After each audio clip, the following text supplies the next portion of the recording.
one step forward. Welcome to Agency for Change, a podcast from KidGlov that brings you the stories of changemakers who are actively working to improve our communities. In every episode, we'll meet with people who are making a lasting impact in the places we call home.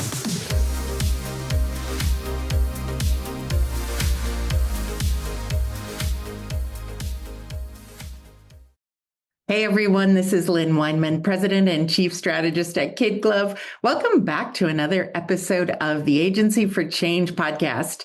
Today, we are diving into the world of nonprofit branding, fundraising, and communications, some of my favorite topics, with someone who has spent nearly 3 decades helping organizations tell their stories and connect with their supporters. I am joined by Farra Trompeter, co-director and worker owner at Big Duck. This is a cooperative that partners with nonprofits to build powerful brands, craft campaigns, and strengthen communication strategies. Farrah is not only an expert in guiding nonprofits through major brand overhauls and fundraising campaigns, but she's also a dedicated teacher, speaker, podcaster, and advocate for equity and impact in the sector. This conversation is going to be full of insights for anyone who wants to better align mission, messaging, and money. So let's get started. Farrah, welcome to the podcast. Thanks, Lynn. I'm excited to be here. I am excited to talk to you. You know, I have been an admirer of your agency, Big Duck, for a long time now. I think I first heard someone from your group speak at Cause Camp in maybe 2017, but I'd love to have you start by telling us more about Big Duck. Yeah, well, excited to be here today and appreciate that. You've known about us for a bit. I'm excited to get to know you. Yeah. So, Big Duck was started in 1994 by Sarah Durham, who may have very well been the person you saw speak at Cause Camp back in 2017. I think it was. Sarah started Big Duck. Yeah, we often get the question, why are we called Big Duck? So I'm just going to jump in there. I love it. After she was doing licensing and branding and thinking about Mickey, Minnie, Dazzle. Sorry, let me say that again. Mickey, Minnie, Donald, Daisy, Goofy, and Pluto, the mice, the ducks, and the dogs for Disney. I love And it. she had the ducks in her mind. And so she wanted to start something that was creative and more than just about herself. So she created Big Duck Studio, which is our legal name. And I have had the pleasure of being here for 18 years, since Wow. 2007. And in 2021, Sarah sold the business to the staff. We became a worker-owned co-op. We can talk more Okay. about that if you want. That is why the second part of my title is worker owner. Oh, you know I'm going to ask you about that. That is the next question. We'll definitely get into that. But just at a high level for folks out there who may not be familiar with Big Duck, we work exclusively with nonprofit organizations to help them use communications to achieve their mission. And our big areas of work include brands and messaging, creating campaigns and communications plans, including also doing some assessments of their department team structure, and then doing trainings and workshops. We're really big fans of capacity building and try to bake that into everything that we do. But more and more, we are working with foundations and associations to develop and lead trainings to really support their grantees and partners. That's fantastic. You don't know this, Farrah, but I believe that there was a time when we were rebranding to KidGlov and somebody said, we need a name more like Big Duck. And Nice. so we went with KidGlov, right? Because we wanted We call to that an evocative name, right? Right. We wanted to treat people and brands with kid gloves. So there you have it. That's So great. you have I love been, that we inspired your brand. yeah, there you go. You've been inspirational in many ways. All right. I do want to ask you about the worker owner title because I think that's so intriguing. And I think the whole model of employee ownership, I think, is really intriguing as well. So tell me more about what that means for Big Duck and how that impacts your culture. Great. So, yeah, so like I said, we've been around for over 30 years. And in 2021, as Sarah was considering the next step for her and the next step for the company, realized that she wanted to explore some other work, work in some other ways. So knew she wanted to leave Big Duck and move on into another chapter. And rather than selling Big Duck to another agency, she opted to sell it to the staff. So at that Nice. point, we became employee owned. And we went through a lot of processes and options. We worked with a group called the ICA group, which helped us figure out how to go on the transition to be employee owned. And in that process, we set up loans from both Sarah and the bank to buy the business from her over a time period, figured out what it meant to be an employee owner, who wanted to do that, who worked on our team, what was eligibility for future staff. So being a worker owner is optional. You could work here forever and decide you don't want to be a worker owner. That's totally fine. It happens to be right now of our 14 full-time staff, 13 of them are worker owners. Wow. That's And a like big it's pretty percentage of exciting. Yeah, buy-in. Yeah, exactly. yeah, And what that means is we have a whole governance charts with decision making ironed out, and there are certain decisions that we are required to either get input or approval from the worker owners and or our board, which is a representative body of worker owners, before we can move forward. So, for example, as co-director, I help run the company. I help recommend and manage our annual plan that we do every year and our budget. But our board, which again is almost a little more than about half of our worker owners, are the ones who have to approve that budget and have to yeah, approve that plan, which is created after getting buy-in from the entire staff, including our worker owners. So, as a worker-owned company, we are what's considered democratically governed because we have this board and these decision-making structures. We also, at the end of the year, if there are profits available after investing in the business and other things yeah. that are eligible to be considered for profit, we then distribute them equally. Nice. So in other iterations, if an agency is owned by one person, they can get all the profit, decide how they want to distribute it, or if they're going to distribute it, or maybe a small group of partners. In this model, it's sort of one voice, one vote, both on the sort of when it comes to the decisions, but also in the way we've set up our co-op, equal distribution to profits. Again, well, that's how all co-ops are, based on, again, being a member owner and if there Yeah. are, or a worker owner, and if there are profits available for that. So it's an exciting way to also potentially build wealth for some people who may not have access to that. And again, it's not dependent on seniority or experience in the same way as salaries might be. Yeah. Yeah.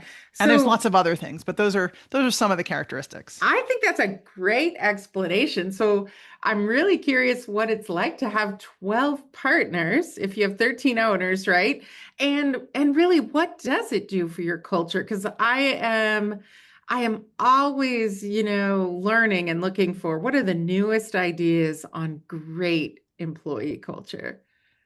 Yeah, I mean, I think it makes us in some ways slower to move, but also more likely that the decisions we make are going to stick and more people will be aligned Mm, around them because yeah. more people have been contributing to what they are and there are more touch points for getting feedback. And I think it results in people feeling more connection to the company, more agency, like their voice matters, that they're respected in ways that perhaps other structures don't allow for.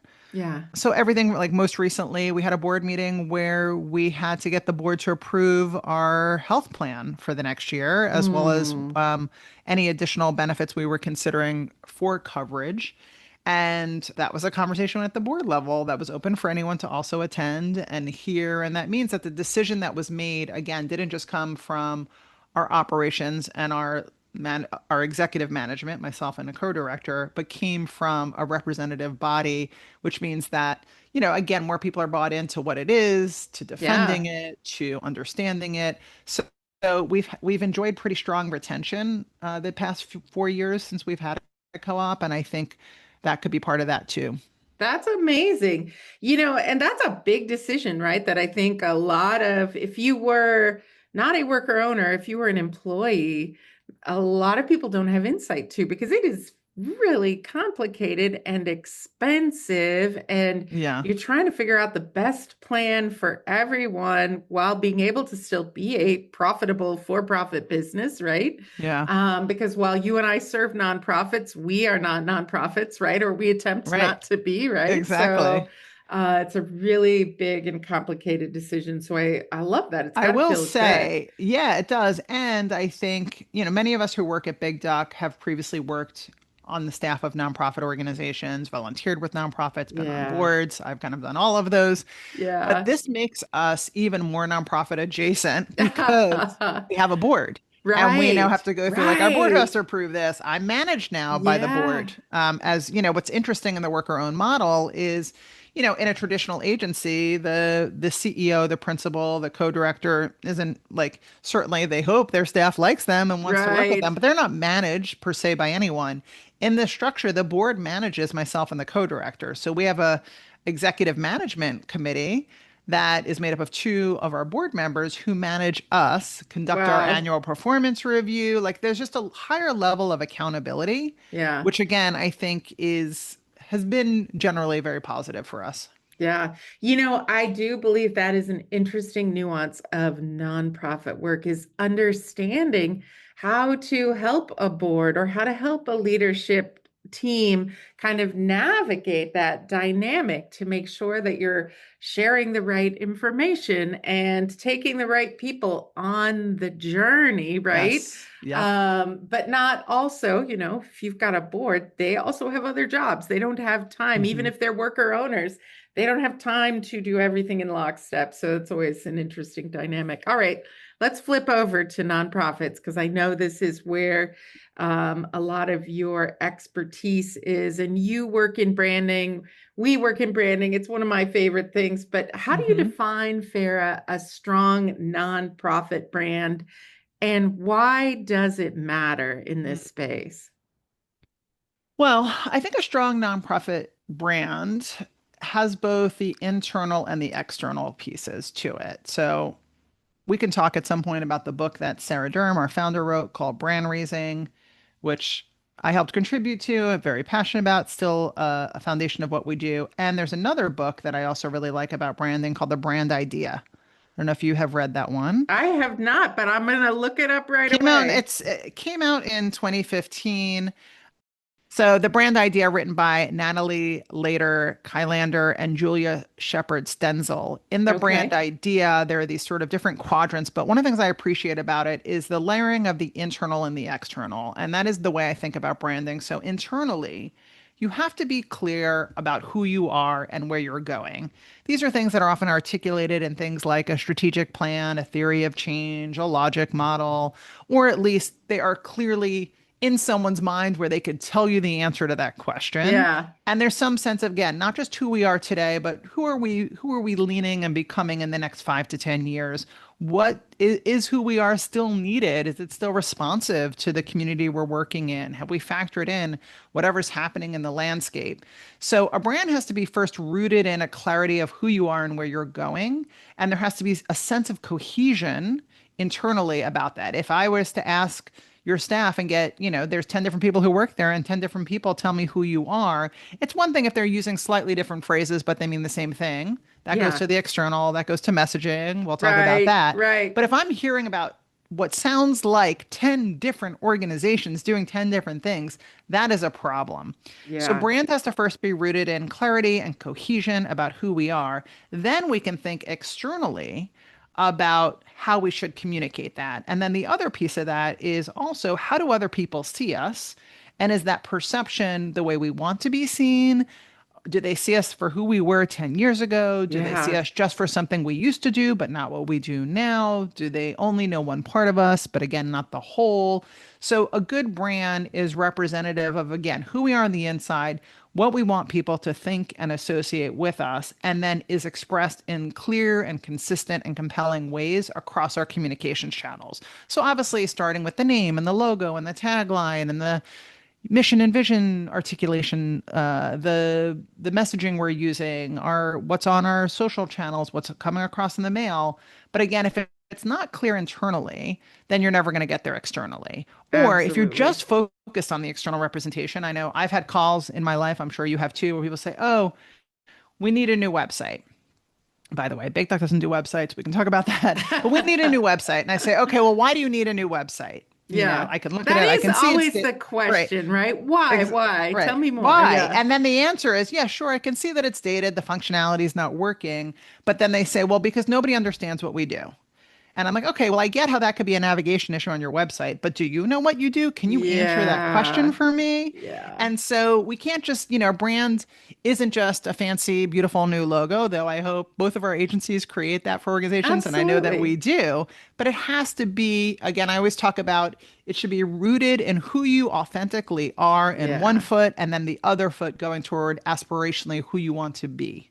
Absolutely. Farah, I always like to say that an authentic brand is a much better asset than a polished brand any day of the Yes, week. Because yes.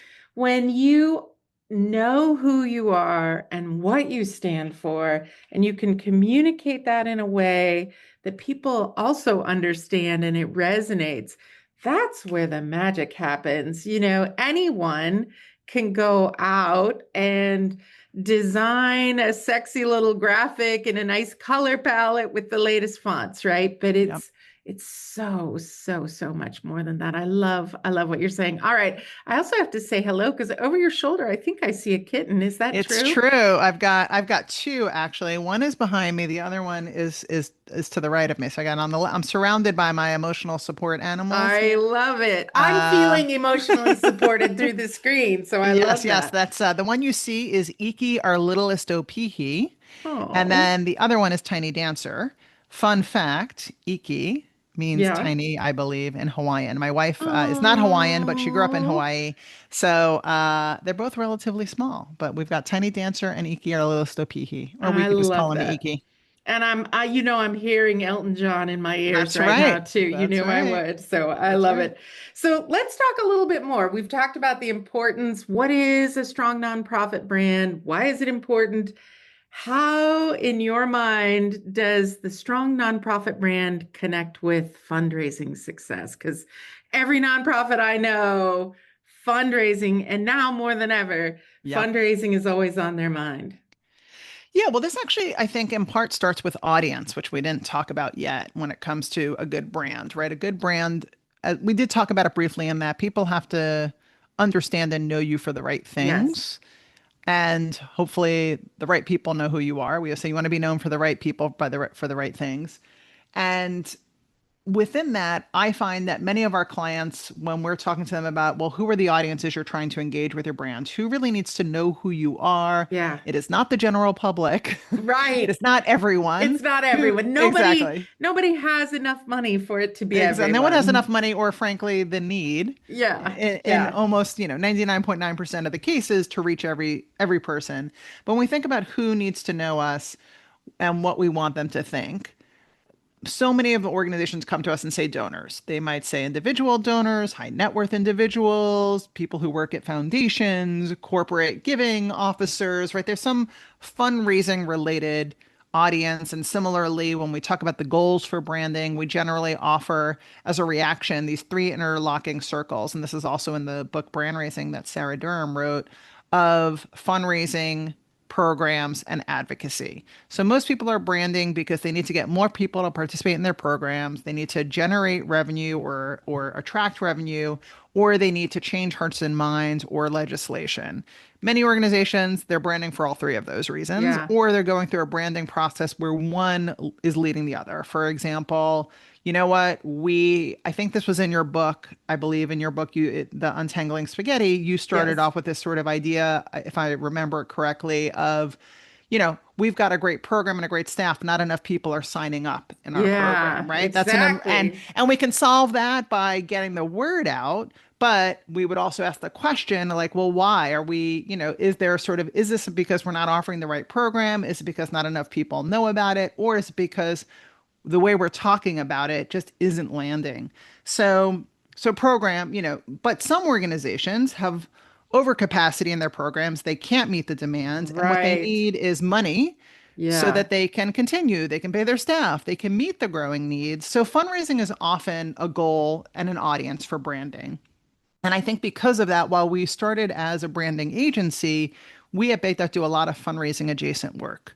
So we help organizations with the sort of naming and identity and themes and collateral for fundraising campaigns, also for outreach campaigns.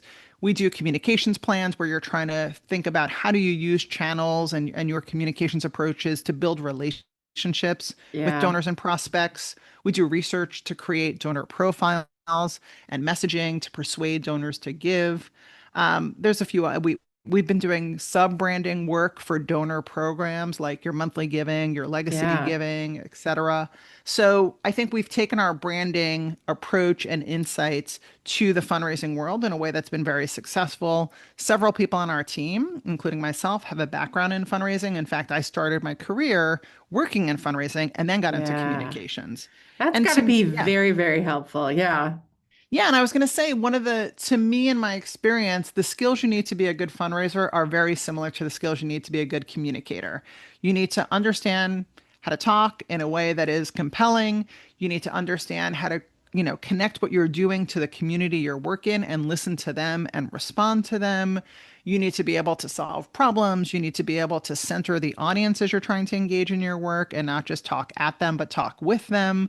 So to me, good fundraising, good communications hand in hand. I have seen and experienced those two departments working at odds with each other in Yes. organizations. Kind of like Uh, sales and marketing in a exactly. for-profit, right? Like you Exactly. all should be on the same page, right? Why And are they not? when you're not, it's very painful. Correct. Yeah. So anyway, all that to say, I would say about 30% of the work we do is in the area of work we call campaigns, where we're doing things that are unique to trying to get a particular audience to take a particular action. That, Hmm. again, sometimes that's just outreach campaigns, but usually it's capital campaigns, major donor campaigns, sometimes year-end fundraising campaigns. Yeah. All right. So all of that work and all of your history, I think 2 decades, right, in the nonprofit Three world? decades. Big Duck Three spent Big Duck, yeah, decades. both Big Duck and I have been working in the nonprofit Wow. world for 30 years. Well, I do not want to cut that short by any means because that's a lot. I'm curious. This has been a really interesting year for nonprofits. So we're people who are listening to this later on, we're recording this in September of 2025. What trends are you seeing right now? Mm. I mean, I think it's been really hard for everybody this moment, but in particular for nonprofit organizations. We saw, during COVID, nonprofits had to be responsive and pivot really quickly to very different needs from their community and from their staff. Yeah. During the, height of the pandemic, there was also a different sense of how vital nonprofits were to communities, investment by funders to particularly justice organizations, organizations that were led by people of color.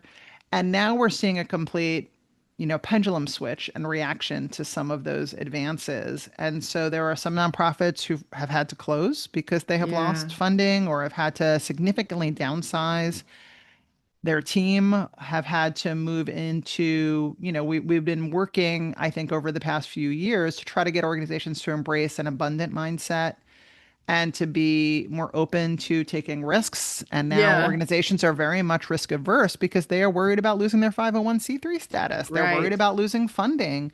So I think we're seeing organizations having to pull back and operate from a place of fear, unfortunately, Mm. depending on the organization, depending on its funding, depending on who Yeah. it works with. Some organizations may not have been as affected.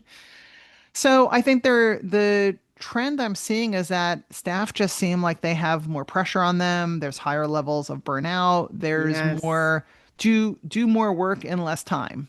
I think we have seen that I feel like every year there is that, Yeah. right? And there's now like, all right, what do I do with this new communications channel? How do I manage AI and what should I be doing about that? And it's just like whack-a-mole. They keep coming and coming and coming. And just when Yeah. you solve one problem or address one opportunity to be more abundant, six more pop up and it's like, what is happening here? What is So I happening? don't know if I have a global trend other than I think it's really hard to work in communications.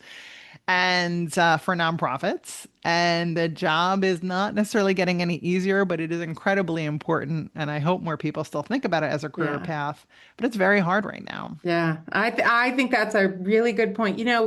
One of my hobbies actually is that I love serving on nonprofit boards, and I always say yes, probably to too many, but I love doing it. And, I feel like one of my roles as a board member is to advocate for the mental well-being of the staff, and particularly the executive director, because I'm seeing exactly what you're saying. Like, since the pandemic, they've just been on this constant cortisol run, I feel like, right? Like, they got through the pandemic, and then there was a workforce shortage, and then there was an economic challenge. And now there's all the threats of, cutting funding from, both federal and state governments, because most of our states are struggling with funding Right. issues now too. And then, They're being pushed to states to have to yeah. address and respond to. Right. And even the nonprofits who have been granted funding, they maybe aren't getting the payments because the person who used to process their payments is no longer there. And so then they're forced to figure out how to manage the gaps until they get that guaranteed money. And there's only so many waves of this that any human can take. So, making sure to tell those executive leadership teams, hey, take the break before you hit the wall, right? Set reasonable expectations. Tell the board you need some help, even though it doesn't look like the funding is there. I think that's a really critical thing. So, Farrah, all this great work that you do, I feel like I should ask you, what advice would you give to nonprofit leaders who are out there right now? They want to strengthen their brand or their communication strategies, but maybe they're not sure where to start. I mean, I always say start with audience, start with Yeah, understanding. Don't just do the things you've always been doing because you've been doing them. right. Take a look and understand, first of all, how are people reacting and engaging to what you're doing? If you can do some research, surveys, interviews, focus groups, whatever it may be, to better understand where your community is and where they will actually want to hear from you. So your community might be on TikTok, but you might not have the right content to use TikTok well, or maybe they're not looking for you on Yeah, TikTok. They need to yeah. find you more on LinkedIn or Instagram or, wherever it might be. So I always just think start with really pausing, take a look at actually what is happening now before you take more on. We Mm, often recommend in the communications planning work we do that you at least quarterly ask the question, what should we stop? What should we mm. start? What should we test? Ooh, I love it. What should we Right? stop? What should we start? And what should we test? I feel like I want to write that on the wall behind my Put shoulder it on a there. post-it note, stick it Yeah. somewhere, live it, love it. But I do think there's just this constant, again, going back to what I was speaking about, the challenge of this moment earlier. There's just this constant thing of there's always more we should do, more we should do. Oh, a board member says we should get on Oh, TikTok. I'll just pick on yes. that while I'm there. Or Yeah. we should, start doing X. And maybe you should, but if you have limited capacity, whether it's from a brain space, a financial space, a headcount space, then taking on more is only going to potentially work against you. You might not do that as well. I'd rather see organizations do less things better and more Hmm. deeply. So I think to me, it's about quality over quantity. So I think as a leader, and I will just sort of shout out Sarah Durham also wrote another book called The Nonprofit Communications Engine, which was written primarily for nonprofit leaders, executive directors, board members, folks who are running comms and development to think about communications a little bit differently. So that's a great, and we've got like blogs and webinars and stuff on our Yeah, website about it too, but there's some good advice in there too. absolutely. Sarah, this is a great time to ask you. Why don't you give us that website address and any other ways you would like people to know who are listening to this, who want to reach out, learn more? How can they reach out to you? Sure. So you can go to bigduck.com. So bigduck.com. One of And the easiest websites ever, right? But we'll there you have go. it. We'll have it in the show notes for everyone, just in case you're driving and you didn't get that down. But Yeah. bigduck.com. And when you go there, you'll see we've got a bunch of blogs and podcasts and our insights and ebooks and lots of resources, case studies. But on the site, you can drop us a contact form, or you could always email hello@bigduck.com or Nice. Farrah, F as in Frank, ARRA at bigduck.com. And we'll be in touch. That's fantastic. We'll get all of those in the show notes. So, one more question, then I'm going to get to my favorite question here. But one more question, and that is, what's ahead for you and Big Duck? Like, what are you looking forward to in the future? Well, this year we've sort of made a pronounced push for doing more trainings and workshops. So Mm, we have been doing trainings and workshops for as long as I've been here, for 18 years, and yeah. so longer than that. And that's something many of us like to do. I'm an adjunct professor on the Yeah. side, so love teaching. And we're doing more and more of that where, again, people are investing us to teach their staff, their teams, their grantees. So we're hoping to do more of that. There's a way we can help build the sector and support staff in new ways. So I'd say that's one thing I'm looking forward to. There are plenty of others, but I'll start with Yeah, that. I love that. I love that. All right. So, Farah, one of my favorite questions that I've asked on every episode is I would love to get a few of your own words of wisdom to inspire our listeners. A Farah original A quote. fair original. Well, I'm Yeah. going to start by offering an origin and then my spin on it. Okay. So there's a phrase that I really clung to, especially in the beginning of COVID, as we were dealing with like a lot of need to pivot ourselves and help our clients through, which was progress, not perfection. Mm, And I think where I have adapted that for myself or was inspired is this idea of one step forward. That I think in these moments where we can feel overwhelmed, and then again, there's so much to do and there's so much to get done in a day, and there's never enough time. Is there one thing I can do to advance something when it feels so overwhelming that that's something I try to hold on to? I love that. One step forward, progress, not perfection. There It's you go. great advice, a great quote. All right.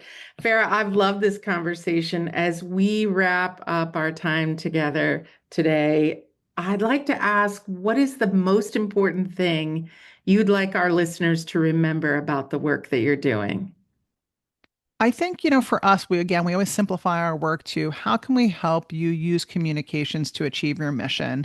So again, when in doubt, root any questions about what you're doing in is it helping us advance the work we are supposed to do as an organization? And is it helping us connect and build relationships with the communities we're trying to? Wow, I love that thought. Farah, I am so glad that the two of us decided it would be cool and fun for two agency people to have this chat, do some podcast conversations together. I fully believe the world needs more people like you and more organizations like Big Duck. Thanks for taking time with us today. Thank you so much for having me, and I feel the same. We hope you enjoyed today's Agency for Change podcast. To hear all our interviews with those who are making a positive change in our communities, or to nominate a changemaker you'd love to hear from, visit KidGlov.com at KIDGLOV.com to get in touch. As always, if you like what you've heard today, be sure to rate, review, subscribe, and share. Thanks for listening, and we'll see you next time.